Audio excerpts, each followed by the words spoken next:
I'm Becky Little. I'm an artist and a builder, and currently I'm working on Earthbound Orkney, which is a project about using the subsoils of Orkney to create an exhibition about artefacts that come from place.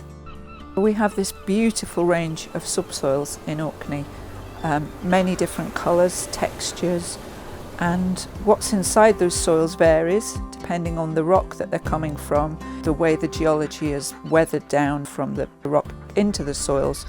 And then we have these different particles. We always have some clay, and clay is the tiny particle that glues the subsoil together like this.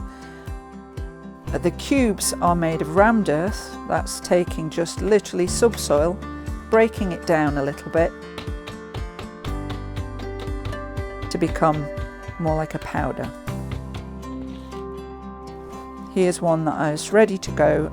This is from the area just on the mainland next to the Broth of Bersey. It's a silty green subsoil, and the next step will be to wet it up for compaction. This is just going to activate the bit of clay that's in the mix. So anyone that makes pastry and scones will know that feeling of putting in just enough moisture to get the material to hold together, and you can see how it's clumping there. And that's basically what rammed earth is. It's just damp soil compacted together. And many of the old buildings on Orkney, the Neolithic buildings for instance, have compacted soil within the walls. So what's going to happen now is I'm going to bring this inside, and I may add a little more water in the making, but it won't be much. I'm going to make a little wooden box, and then I'm going to compact the soil in the box. When I look at that soil, in my mind is the point of Buckoy right next to the Broth of Bersey. It's that place. And then of course we've got shells from Bersey. What I'm going to do is I'm going to sort of layer a little bit of this in just to get a feeling of this shell being part of the story, because it exists right on the beach next to this soil on the bank. Right at the heart of everything that I do is about place. So that's place being place in space and place in time.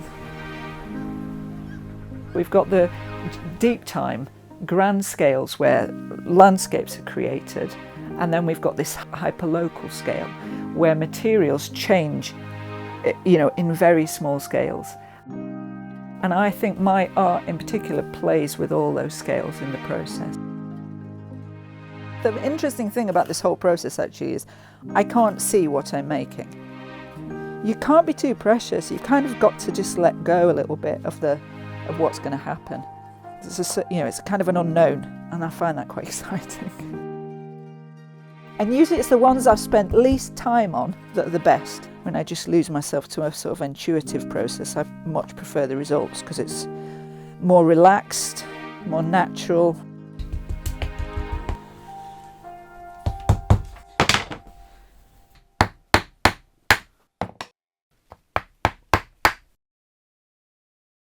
Each cube, it's partly my emotional response, it's partly about the visual way that these soils appear in the landscape, and then of course it's about the history and the way processes have created specific things in specific places.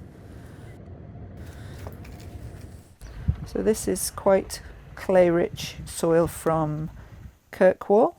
So the other part of the artefact is the polished clay ball, and it's to show the way you can shine clay.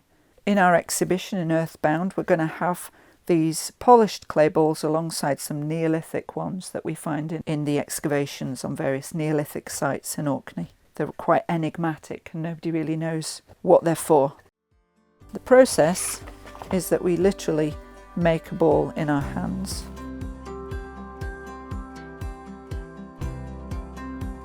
So we get to a point where we've made a wet ball, and then we roughly shape it, and then as these balls dry, and once they're quite firm but still a little bit workable, that's when I start to use these polishing tools, which are either egg cups or small herb jars. So you're shaping really. You might see some shine starting to occur. And at this point too, if I see any little dips and holes, I can fill them in. It's just like plastering in miniature. And there's a thing about this process that's very meditative. There's something very sort of cosmological about them. They look like little planet Earths. I suppose there's that thing about climate change and erosion, and a lot of these are coastal soils coming from places where the water is encroaching and wind and weather is getting more wild, and all these kind of narratives are being woven into something quite small and intimate.